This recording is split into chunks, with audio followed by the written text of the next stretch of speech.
Hey, Nikki. Hey, Salina. Hey, y'all, and welcome to Sweet Tea and TV.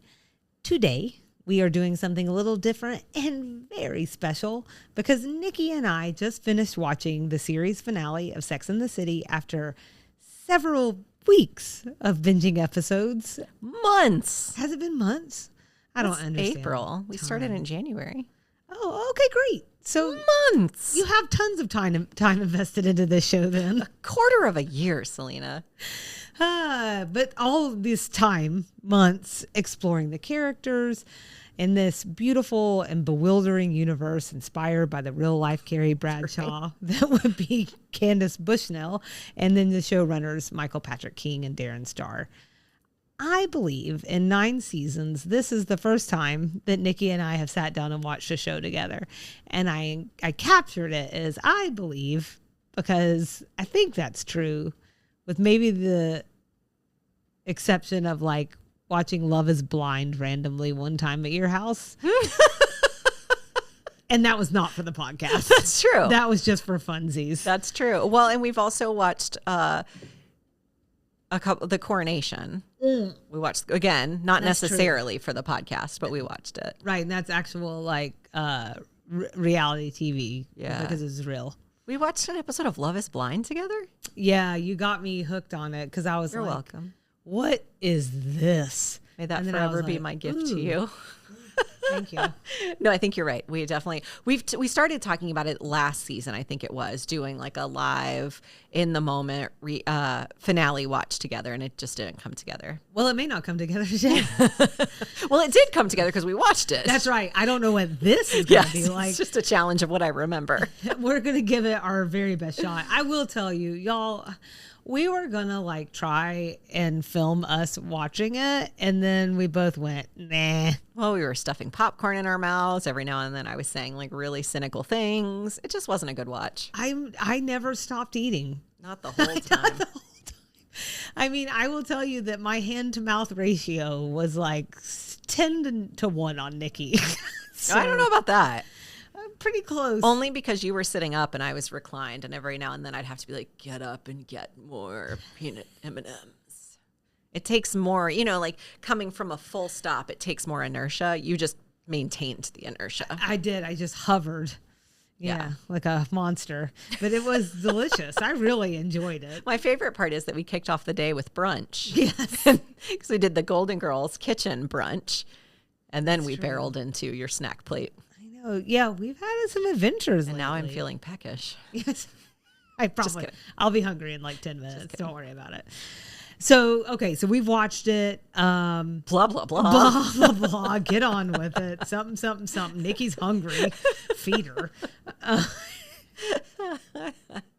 But I wanted to say, like, it is quite interesting. Just for the record, like, I didn't watch the finale in real time because I didn't really start watching the show probably around that time frame. But like I've mentioned in previous episodes, it was like all over the place, much like your watch, but maybe like a little bit more consistent.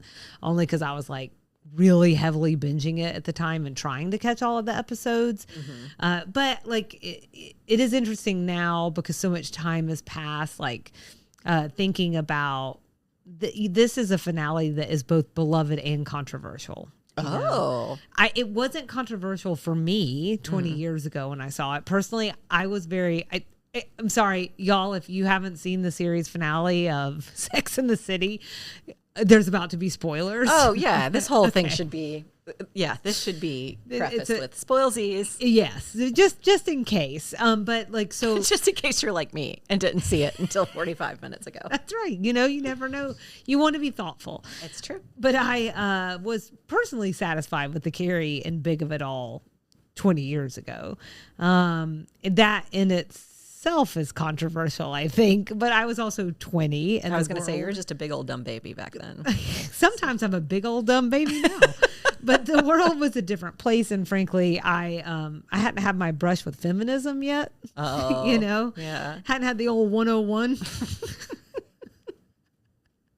But then, and like now, looking back, like I'm also realizing, because I didn't care. I don't think we navel gazed that way back then. Did everybody enjoy it? You know, and we didn't always have the way to like look back in the same way and go pull articles the same way that we can now to see like how people felt. Like, you know, I don't think everybody like goes back or years ago would be like, did people like the I Love Lucy finale? Like, were they satisfied? You know what I'm saying? So I just think that's like a different like thing that we do now. It's a different way of consuming entertainment for sure. Yeah. It's more analytical or something, like pop culture analysis. And sometimes we got to remind ourselves it's not that deep. And then sometimes, like we just said earlier today, sometimes it is that deep. Right. Totally. Sometimes it is. But like, you know, I don't think I realized until like revisiting that like there were people who were like, this whole Big and Carrie thing is like nonsense, even at the finale point. And so I think some viewers believed,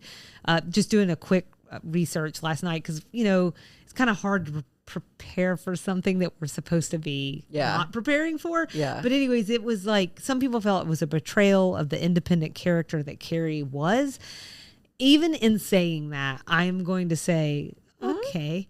What show were you watching? Yeah, I'm like, in some ways, yes, absolutely. In other ways, I think she was just very human, and I think it oscillated a lot. But people also felt like it was a complete abandonment of the early grittiness for a very traditional and fairy tale ending. I'm going to say this. I think that show had already been on that trajectory for quite some time. I did write down a couple of facts about the finale that I found, if you're okay for me to share that. I guess.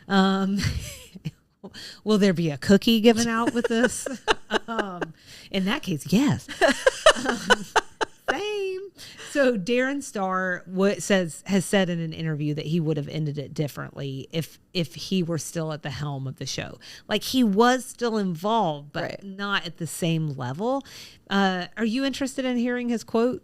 Not really, no. Okay, that's fair. So yes, I'm interested. I'm very interested. Well, it's okay if you weren't. I am. I'm curious. So this is in a 2016 interview. He says, for me, in a way, and I didn't write those last episodes, if you're empowering other people to write and produce your show, you can't say certain things. The article was really funny, though, because it was like, and then he went on to say certain things.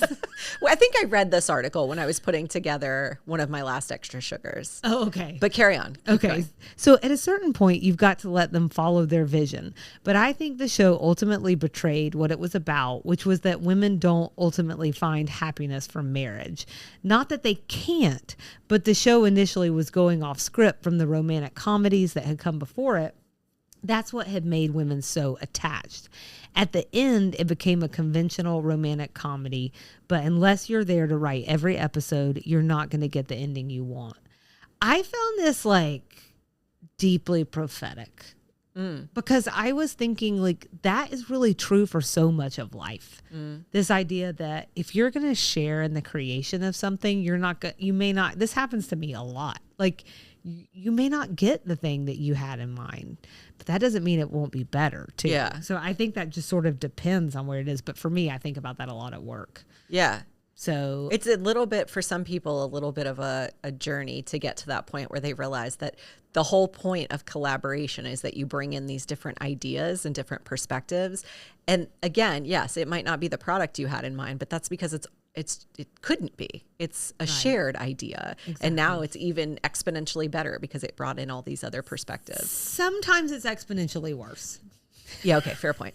But fair point, I'll allow it. It's got to be all the things, you know, or it's not less the spice of life. It takes all kinds. So Candace Bushnell has said that she doesn't think Carrie and Big would wind up together. This is fair because, of course, based on the outcome of her real life situation with Mr. Big, they also didn't wind up together. So, but she still loved him. He was still a friend of hers. That's true. In a 2017 interview, because now I just assume you want to hear all of them, she says, well, I think in real life, Carrie and Big wouldn't have ended up together. But at that point, the TV show had become so big. Pun. Viewers got invested in the storyline of Carrie and Big, and so much so that it became a bit like Darcy and Elizabeth Bennet. They had become an iconic couple, and women really related to it. They would say, I found my Mr. Big, or I just broke up with my Mr. Big. It became part of the lexicon. And when people are making a TV show, it's show business, not show art. So at that point, it was for the audience, and we weren't thinking about what the impact would be 10 years later. And I'm telling you, I hope I remember that line as we get to talking, because I don't want to give everything away up front. But like, I definitely had some of those thoughts this time watching the finale about the service to fans. Yeah. But so Sarah Jessica Parker has actually defended the ending. Sure she has. And in a 2016 interview, she said, as I recall, the way Carrie and Big married was something she wanted rather than a feeling that life was slipping away and she best settled quickly. I don't think of it as someone diminishing herself by letting a man marry her. It always felt that she had arrived at that on her own. But the beauty is we can all have lots and lots of opinions about lots of choices Carrie made that we object to or that we stand by.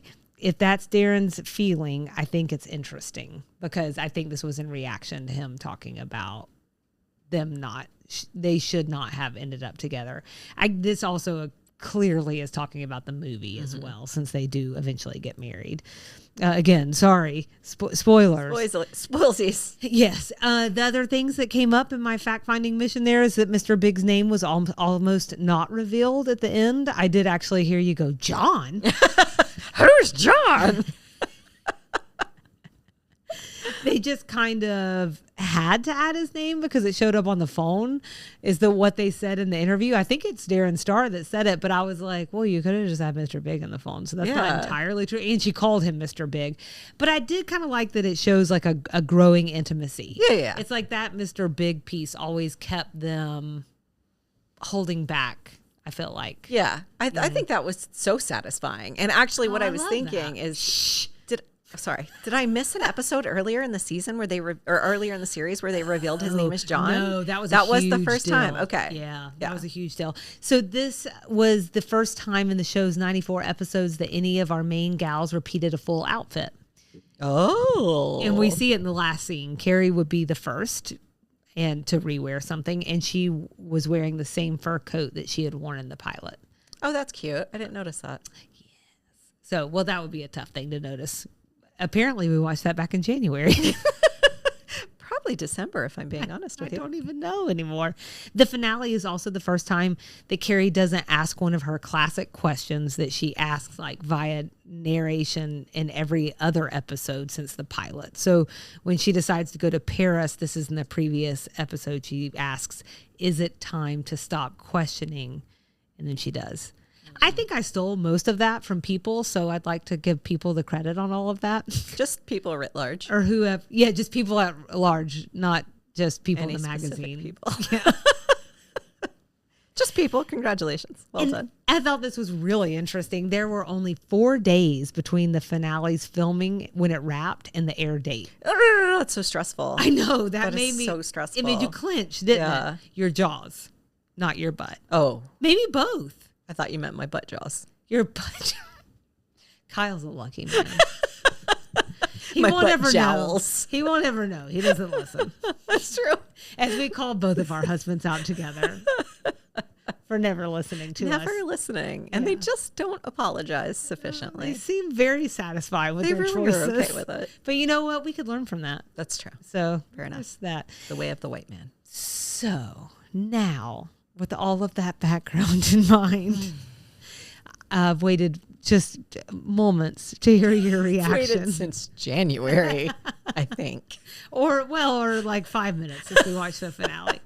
It's not been 5 minutes. It's been like an hour and a half because we had to pull ourselves upstairs. We had to crawl. Salina had to go to the bathroom 14 times. There were some coffee refills. I'm old. I don't remember what I did in between. I think you held your stomach and went, oh. Okay. What, Salina? What do you want to know? Just ask it. Okay. What's your immediate gut reaction? My gut hurts because I ate too much. Okay. All right. Next one. My gut reaction is that I think it was a very satisfying finale, thinking from the perspective of a fan. I almost started to take notes. I was about to be like, that's how you work. No, you work in an office. You know what I'm saying? Shh. I got to get this in my OneNote. She's talking. I thought for fans, I could see where this would be very satisfying. For me, as a casual watcher coming back all these years later, I had thoughts, but I could see like it felt like we came full circle on a lot of storylines, which is really satisfying. And HBO shows are not known for giving you super satisfying endings. So See Sopranos. see Sopranos, see Game of Thrones, see Dexter. They're not known for these things. So grateful. Yeah. I was grateful for a satisfier. Also, just like finales are tough. Yeah, which they I think we've talked must about be many times before. Someone will remember that we have talked. All the we ones won't that you and remember. I have written have gone really well, but like for the plebes, they're tough. Good reminder. Yes, we do Yes, nothing. we do nothing. Except for a podcast. We're worthless. Where we just look at other people's creativity and expression. And criticize. and judge it unabashedly. So yes, immediate gut reaction, super satisfying. Okay. And then give me, it's very exciting, by the way. Give me one word to describe part one or part, One word. yeah. Satisfying. I hate big. That's 3 words. But they're all together. I took the spaces out. Oh, okay. So how about we just go hate? No, because that sounds so negative. What if it's just, But it's not my reaction to the episode. right. My reaction to the first episode is, you know what? I'm going to go with, yay. Oh, okay. Okay. All right. And Carrie then- did a thing. Yeah. Carrie pushed herself. She tried really hard. She stuck up for herself with She Big when he did. was being an a-hole. That's true. She threw herself headfirst into this experience that she didn't know how it was going to go. She didn't know how it was going to end. And so we're going with yay because I only have one word. Yay! Yeah, I was about to be like, you have one word. That was like 200 words. Done. Sorry, that's it. All right. And then one word to describe part 2. Satisfaction. You can get some satisfaction then. Emotional. Okay. I would probably say emotional. Oh, okay. There were a couple times I looked over. Your eyes were, Oh, yeah. my eyes were. So it was emotional. And that can be good emotion and bad emotion. Agreed. Emotional. Okay. And your biggest surprise out of both parts? Doggone it. That's really hard. Okay, my biggest surprise. John. John, man. John. No. That's true. That might be it. I was going to say Miranda's relationship with her mother-in-law. Because I haven't really seen them much together. You did not know you were going to see a sponge bath. I did not know. And that she was going to look so happy getting it. Right.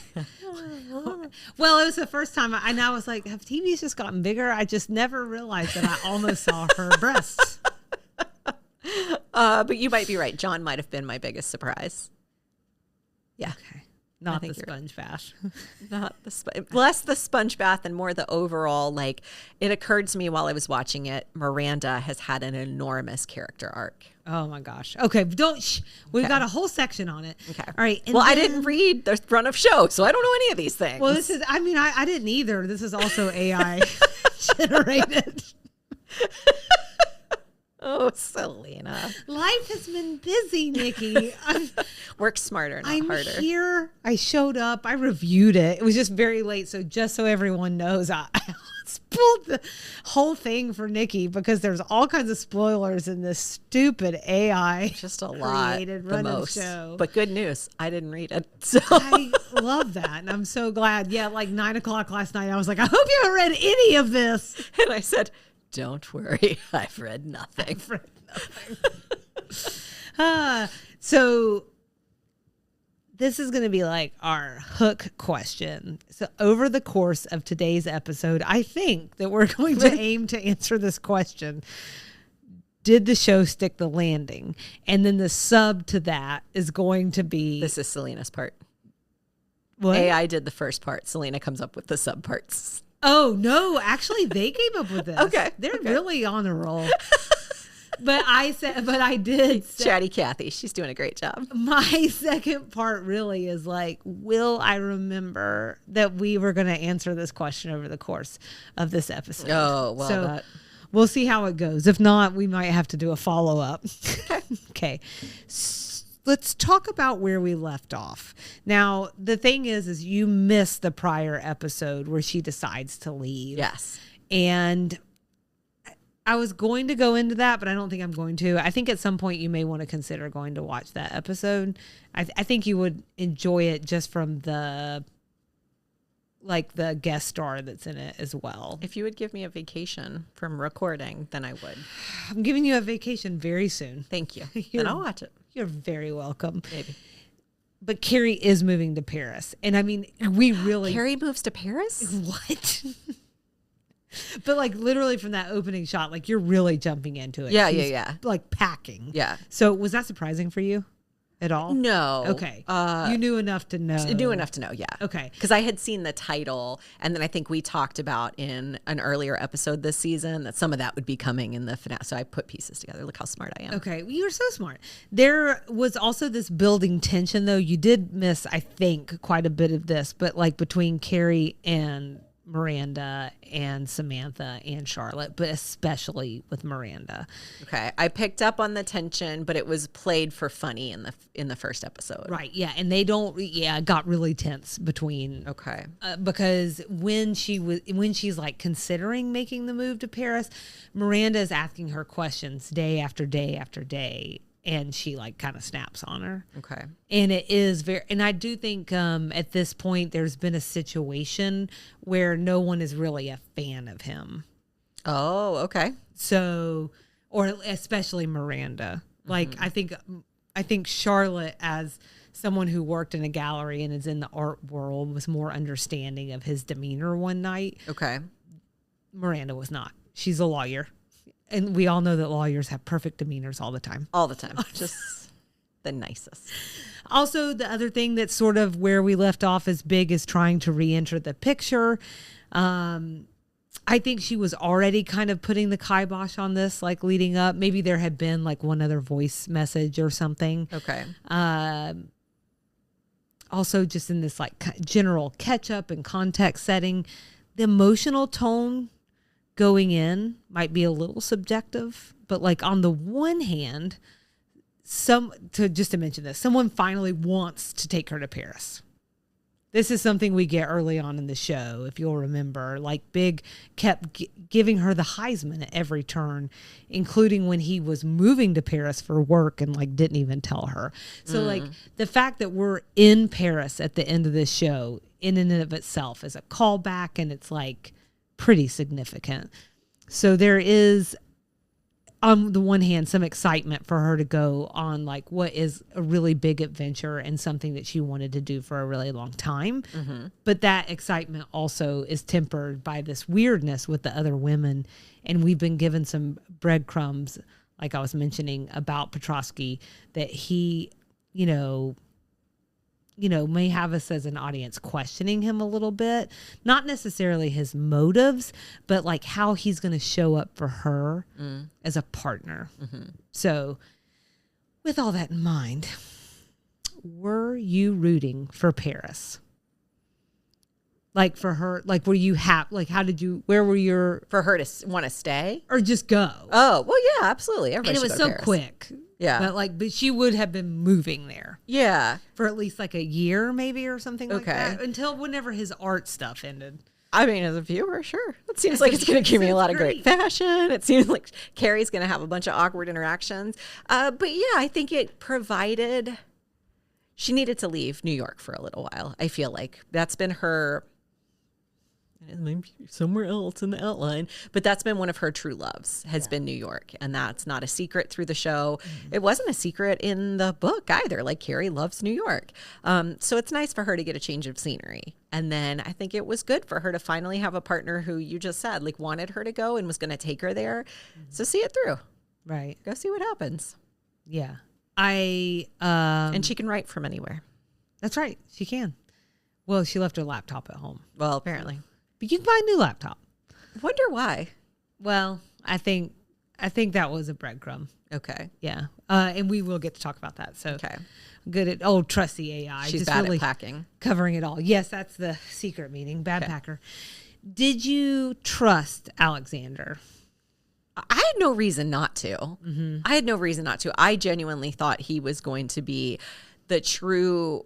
like the true relationship for her, where I knew something had to happen, obviously, because I know about the marriage in the movies. So I knew something was going to happen, but I had no reason not to trust him. I will say the one thing I noticed every time I saw them together, and you mentioned this when she and Big fall down in the hallway, you've mentioned several times the chemistry that those two people have together. Right. She and Petrovsky had like zero chemistry, in my opinion. So it just didn't seem like it was going to last forever, but I seem trustworthy.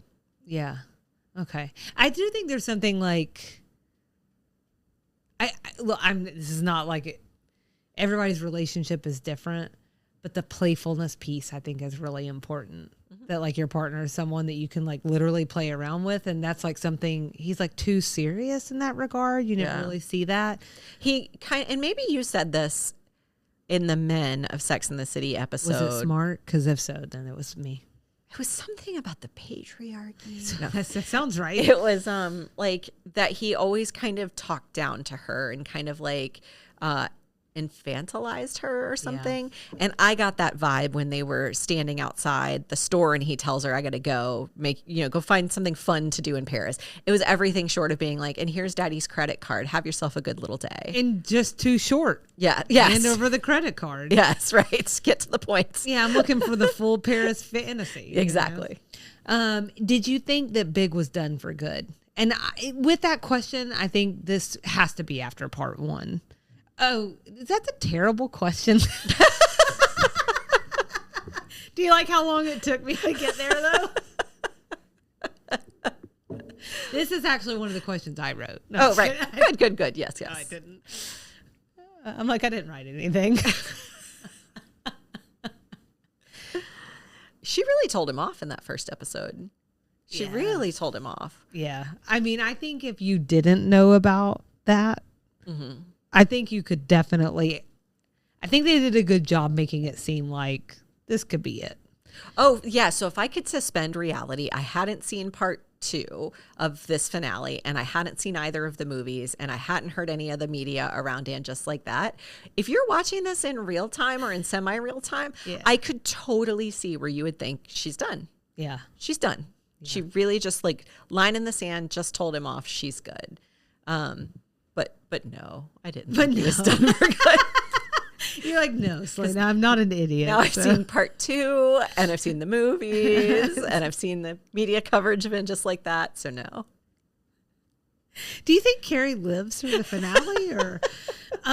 Okay, so let's go ahead and get into the part 1 piece of it all. This is An American Girl in Paris, part in Paris fantasy versus reality is where we're going to start. So this can be anything. Like, where do you think that we could talk about the clothes? We can talk about the visuals, the way the mood shifted. We can talk about the French rap they were playing in the background. Yeah, I felt very Parisian. Okay. I felt like very much in it. They did a really nice job, I think, of capturing the environment.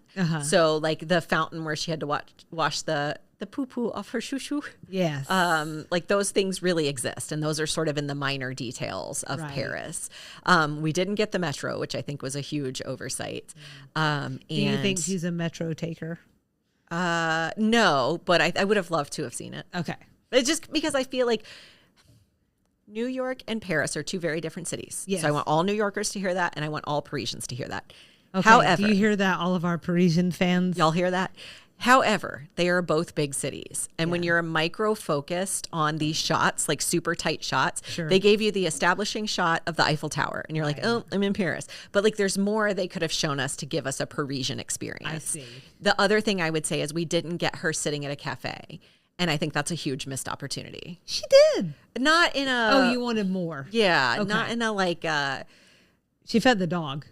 That's not the type of cafe I'm talking about. Oh, I'm talking outdoors. about a sitting outdoors on the streets of Paris, luxuriating for hours on end. Okay, well, and I guess that maybe that's the fantasy versus the reality a little bit, like what she thought it was going to be. Maybe she was out there with her lover the way she thought she was going to be. Maybe she would have been outside. She's stuck in her own interior. That's true. In her own mind, and also inside the darn cafe. Inside with a dog that she could have been sitting next to in New York City. Yeah, I think it is also sort of interesting to think about, like, she's alone in New York City all the time. Yeah. There's an entire episode dedicated to her, and we've talked about it on the previous previous episodes, like this idea that New York's my boyfriend. I'm out with it every day. We love each other, and whatever. And she's out at museums by herself, and she's out at the theater by herself, and roaming the streets by herself. And it's happy, happy, happy, happy. Paris ain't her home. And she doesn't speak French very well. Yes. And so, which I should say, I think she speaks French quite well, but she doesn't speak it know the words. fluently. Yeah, right. That's helpful. And I think that I feel like she could have fallen in love with Paris the same way she was in love with New York if she had been there longer and given it a chance. Well, and I guess it sort of comes down to the fact that, like, is it a place or is it the people who reside there? Yep. Right? Home is where the heart is. Did you make that up? I did. It's beautiful. Do you want me to embroider it on something for you? I also think, like, if we're just talking about the fantasy versus the reality, like, it does feel like a little bit like sometimes, like, you get these pictures of in your head about what something's going to be like, and you better not overblow your own fantasy, or you're just stepping in poop and washing it off. That was bound to happen to her because she said a few times, like, she's always wanted to come here. And she's like 40 or 41, a dream that you've had for 40 years. Yeah. I'll tell you, I love that you made her our age. Took French. She is though, right? 38. 38. Oh, God. Anyway. Feels good, doesn't it? I took French all through high school. Right. I minored in college, so took it for 4 years in college. My first visit to Paris, my only visit to Paris, was when I was 27, 28. And in some ways, it was like a dream come true because I'd read about these places in books. I had, we had to talk about them. We had to talk about the Eiffel Tower. We had to talk about the metro strikes. And I was there and I could see it. I didn't love it as much as I loved London, for instance. And it's just like, but I hadn't built it up in my head. We had only planned to be there for 2 days in the middle of a trip to London. So I hadn't built it up the way I think Carrie had. So I wasn't disappointed. This is also like, there's something that's literally called the Paris syndrome. Yeah. And so, if you don't know Nikki and I have talked about this offline before, but this is the phenomenon where visitors experience severe disappointment, shock, or even physical illness because Paris doesn't match their highly romanticized expectations. What an absolutely awful reputation to have. Oh my God. It's what I call a work Monday syndrome. I'm shocked. The weekend syndrome. Exactly. I'm physically ill. I'm overly dressed. Underly prepared. Right. And so, like, I mean, these feel like a little bit of silly questions, but since we're on this track right now, so, looking at Paris through Carrie's eyes, like, did it feel romantic? Did it feel isolating? Maybe it was both. How did you see it? I think it started as one and morphed into the other. Yeah. So when she shows up wearing not quite a beret, but it was really close to a beret. There, yeah. She was wearing mime stripes, like street mime stripes. Yeah. So I didn't even think about that. Oh my God, she sure was. She was like, it was like really, a modern take on a mime. She's really leaning into though. It. God, she was really leaning into it. Yeah. So I think, like they show all her suitcases. It's clear she had planned all of her Paris outfits. And then she gets there and realizes, oh crap, it's more about outfits. It's about the people that are here. Yeah. And the French people there were really nice to her, honestly. Way nicer than I would say my experience was. I'm like everybody, but like people that Petrovsky knows. Oh, right. Which might be a good way to lead us into that dynamic, because I feel like, well, actually, hold on, let me stop. Is there like a French experience that you need to share with us? Go for it. Well, I was going to say they were mean to me. That's it. Okay. I think that most of our experiences were good until we went to like one bakery or something and they were making fun of the way that we said Macron and just really tore us down to the studs for that, which I thought was a choice. That's okay. I'm like, do you want us to buy the Macrons or not? But that's okay. It's also kind of a dumb word. So there. I don't know. It's dumb. I say any word that you say over and over again starts to sound weird. It's a hard word to say. It's unnecessarily hard. It is. I feel that way every time I try and pronounce something in French. in thinking about like when things started to feel wrong, I mean, and thinking about how this aligns with Alexander, I mean, it's like immediate with the daughter. Yeah. And it's Who fun. we think is going to be a lover. Right, exactly. Then And she we like, realize, no, they're just French. exactly. But also, like, that's very cuddly. It was very cuddly. That's very dad-daughter cuddly. Like, do you remember the movie My Father, My Hero? oh yeah, He's also French. right. Gerard Depardieu. Depardieu. Yep. And a very young Katherine Heigl. Very young. Can we underscore that for the role that she Just played the in that whole movie? thing. Yeah, that's a hard. That'll movie be our to- special episode. There This you season. go. No patriarchy in that movie. But yeah, so like you start, it's like the people that she's meeting in it's almost like a trudge. It starts to feel like a trudgery. It starts to feel like very just like fingernails on a chalkboard. And God bless her, she's trying so hard to stay positive. Like she meets his daughter and she's like, "Oh my goodness, you guys go have fun. I'm in Paris. I'll go get some rest. Which I I'll thought go was walk the streets." Yeah, and an excellent way to handle that because they do deserve time. Obviously, he's been in New York for a while. Like that makes sense. I think that's that is a grade A move. Yep. On the part of a woman who's coming into a man's life or a man's, whichever way, whatever. Like if you're the partner, that partner has a kid, that's exactly what you need to be doing. That's the energy you want to bring. It still didn't work, Yeah. And we kind of get, then we meet, like mother, like daughter. And and they're just like, and that is the one place we are getting that kind of like, excuse me, it is stereotypical because I feel bad, but like Paris snobbery, right? Like, oh, it used to be nice. Oh, it used to be good. Oh, Yeah. no, it's trash. Yeah. This is where we get what do we keep calling it? The ungenerous read of Parisians. Yes. But also, I really liked the ex-wife when they first showed her. Yeah. Like, I really liked her. And then the longer she went on, I was like, oh, she's terrible. Well, I think that she's very burnt by Alexander. Yeah. So it's like all these things that we learn in the next 10 minutes, she already knew. Interesting. See, I was reading it as she still felt very Attached. attached to him. I and think like that's true, too. territorial over him. I think that's true too. She but was trying to scare Carrie. it's Scary. kind of like, I'm just trying to, like, if I'm in her position and I'm with this person and this person did X, Y, and Z that made us break up, or led to our breakup.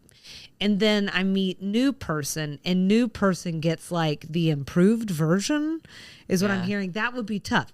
Let me also be clear. Would not be friends with my ex and would not be meeting their lover. It just never ends well. I don't care what people say. It never ends well. Everybody is free to do them. For sure. But if I'm not with you anymore and we've had that level of a relationship, something really went awry and we're just not going to play those reindeer games. And if I'm your best friend, I'm telling you, it's probably not a great idea. Well, yes, exactly. And I think this other piece that's very interesting, though, is like, and it does wind up playing out 10 minutes later or so, is basically her being like, oh, he supports your outside career or whatever. And she's like, yes, like, not a problem. The show writers knew how the rest of the episode was going to go. So they went back to her script and they were like, oh, we got to write in something about how he's not going to support her. We got to write in something about how he's going to whatever. It was funny, like, sitting there and watching it with you because so much of that was like,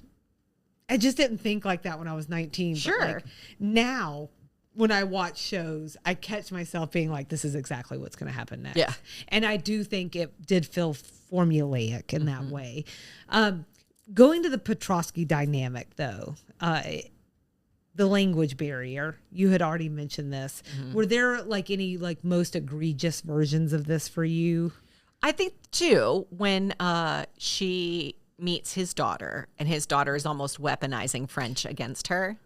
Like, Dad and I have this special language that you don't speak. Right. And then the other time was at the gallery at his opening or whatever.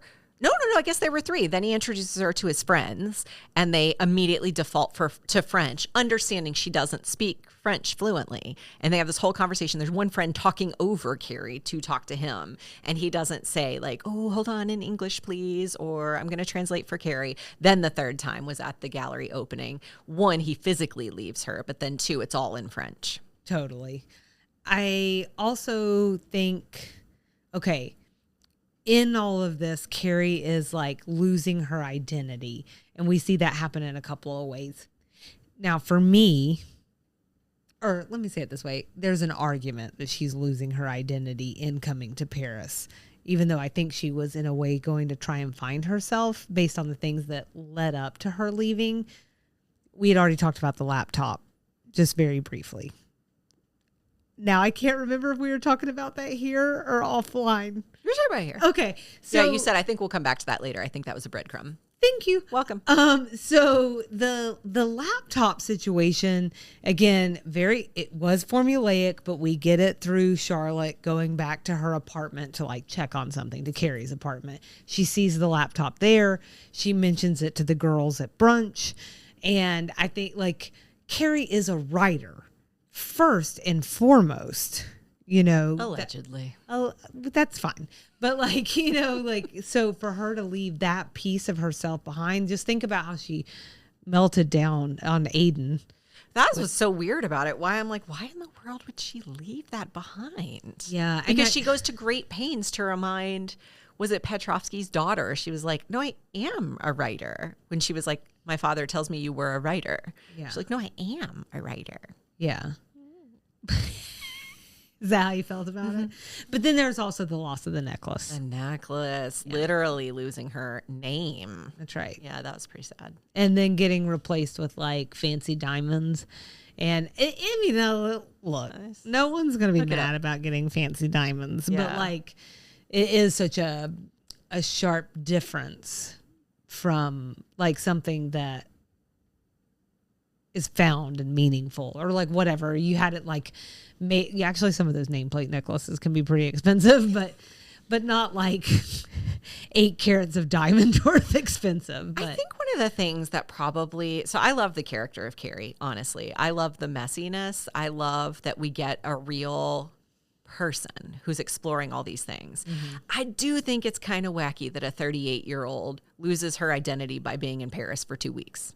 Do you know what I mean? Like, no, you bring the important parts of you to Paris, and then you build the new version of you that's augmented by these experiences in Paris. It's so bizarre to me that this character has identified herself as New York first and foremost, and she cannot be the same person if she's not in New York.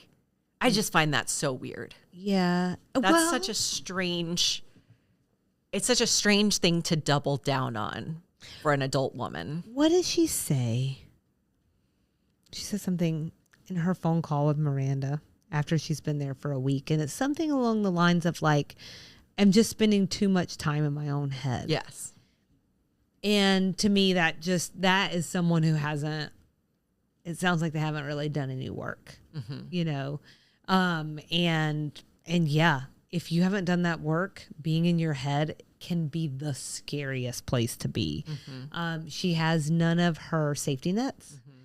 And I think sometimes it's possible women have like an inner knowing, and it's like she's not picking up the messages that is, because I think it's not, I agree with you. And at the same time, it's like not Paris. It's like, it's not Petrovsky. And so I think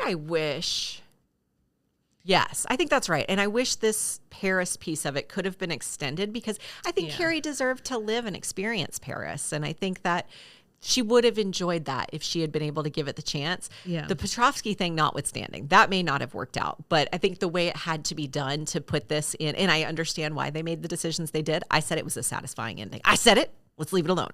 But I do think this could have been more of an arc through the season. Yeah. Having her move to Paris and come back home a couple of times or something like that, where we get a little bit longer of an experience. Yeah. When she decides like, yeah, Paris is great. I love it here. I miss my friends. I want to be home. The whole thing felt rushed to me. Very rushed. And even it felt so markedly different, like tonally from the rest of the show. And even from the rest of season 6, which we were just dabbling around in, right?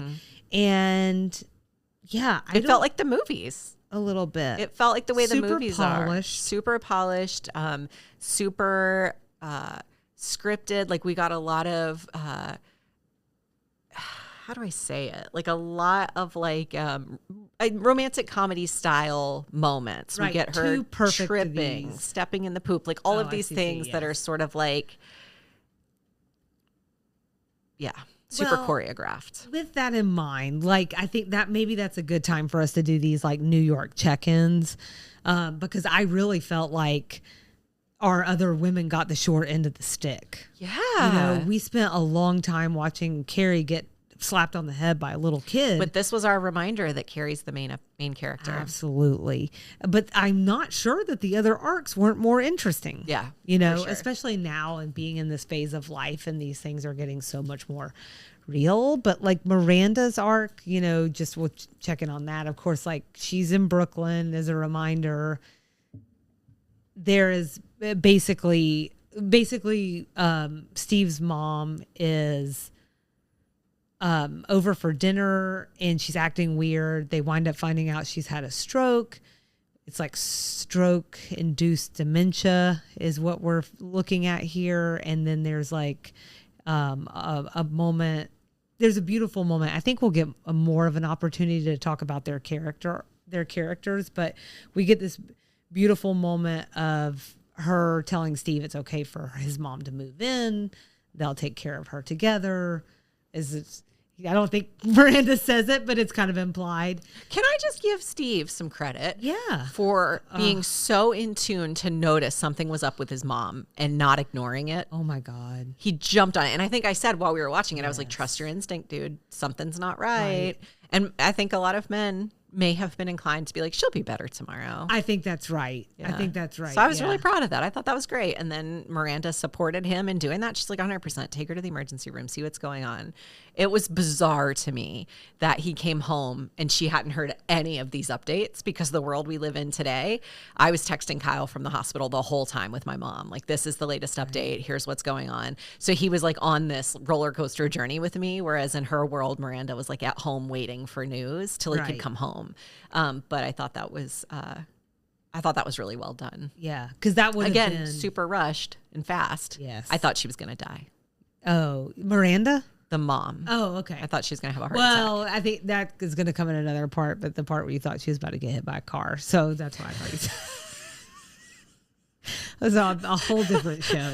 But the way they zoomed in on Miranda's face at that point, it just felt like it was going to be a very dramatic. Like if you were on IMAX, they would have expanded the IMAX screen so you could see the car coming. Well, we'll get soon to what she saw, and I mean, your face is going to change. I don't know. But so on to Charlotte. Charlotte is still on a journey, like for children, and that's taken some turns, and they're still exploring options. And I think that's really where we are, the final 2 episodes, and with one more like surrogate situation where they're going to adopt a baby from someone who is pregnant. And they come all the way to New York to tell them that they're not. Nikki, do you need to talk about who the mom was? Well, yeah, she was from both Roseanne and the Connors. Her name is Becky Connor. Mm-hmm. She was the daughter who drove me the most crazy on the show. But on the Connors, she is much more likable. But I can't remember her name right now. Yeah, that's it's not Sarah Chalk because she played the. That's right, Scrubs. Yes, Sarah Chalk.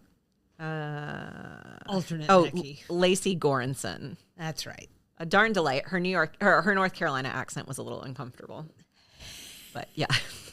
And they came all the way there because they'd never seen New York. Yeah, you know, I think if we were still on Southern Podcast Run, I'd have more thoughts. But I'm gonna let it go, Nikki, because people can change. I was super curious if that was a surrogate situation or they were looking to get rid of the baby situation, like a traditional adoption versus a surrogate. That's true. I guess like it would just be really open door adoption, or what is it called when you know the parents versus it's an open adoption. Open. Yeah, I don't know, but that is more about contact for the child and the biological parents. Mm-hmm.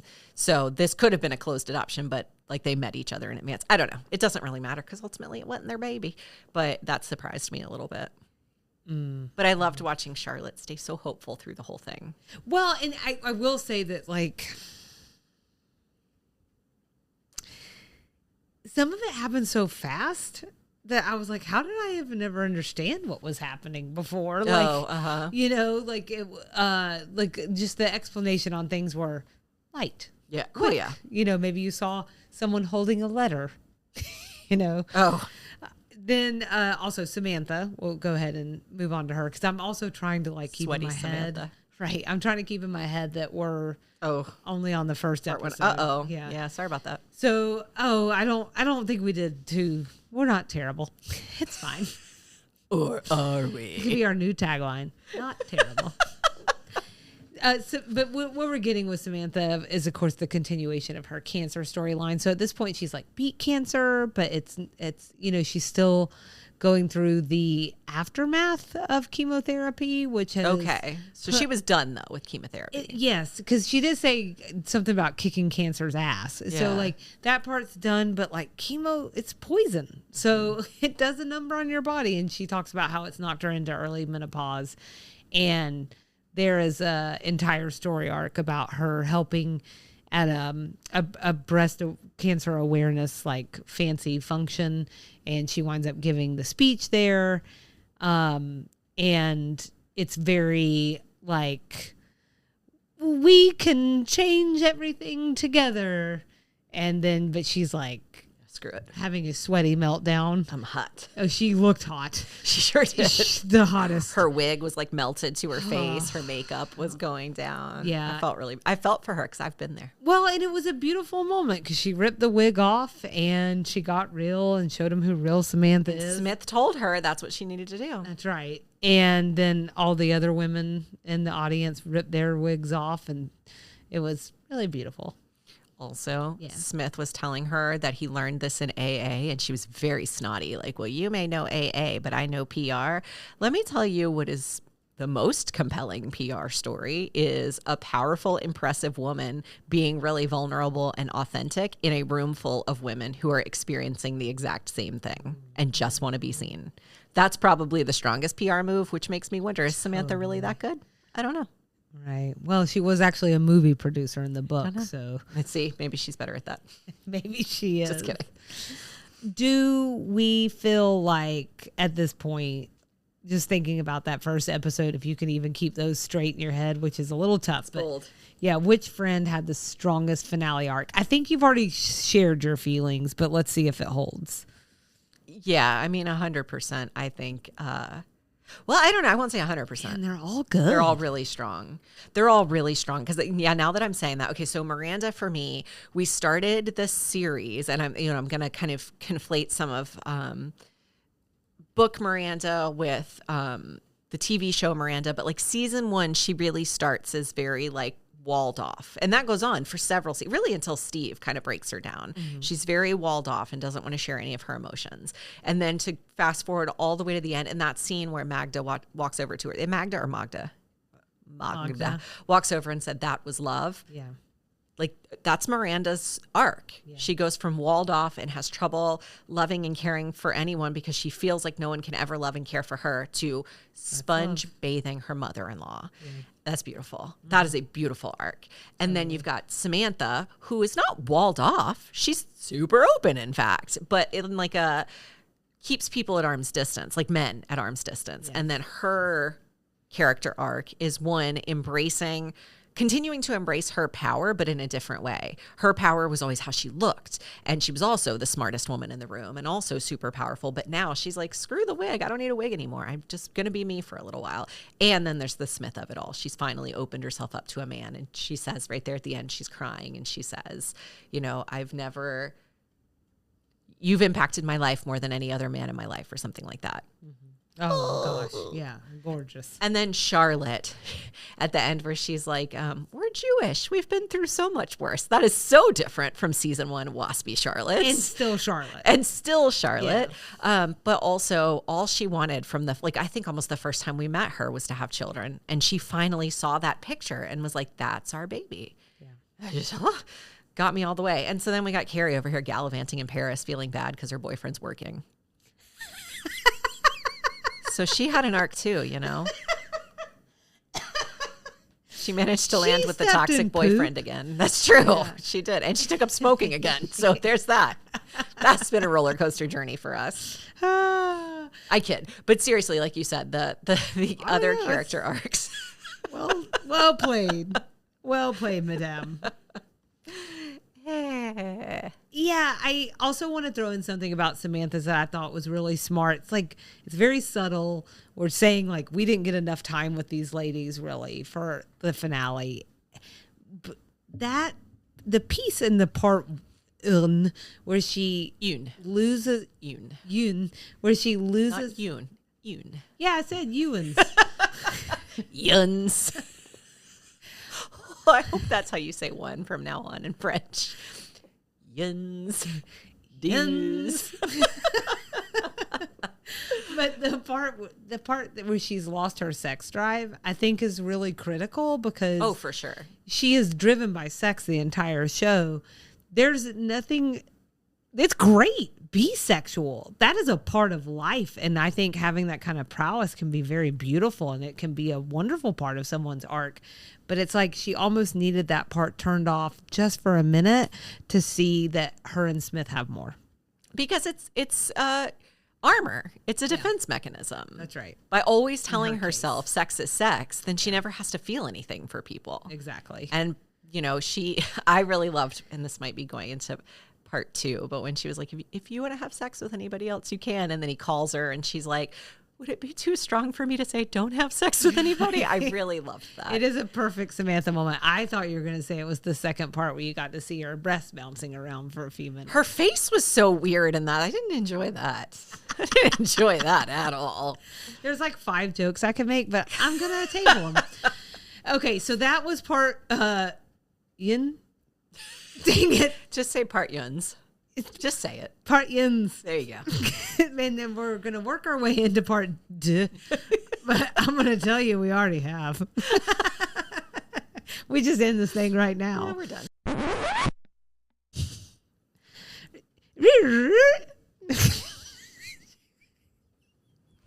Literally just had the conversation that I would bring a record scratch sound in. But you know what? You just like to do it DIY, don't you, Salina? Don't you, Salina, from the future? Do it DIB. Do it badly. Dibs. DIYVB. Do it yourself and very badly. Every single time. Yeah, so we're stopping this right now. Come back on Thursday for part 2, where we're going to break down part 2 of I almost said Designing Women. I could have stopped myself, but I didn't. We break down the Sex and the City series finale.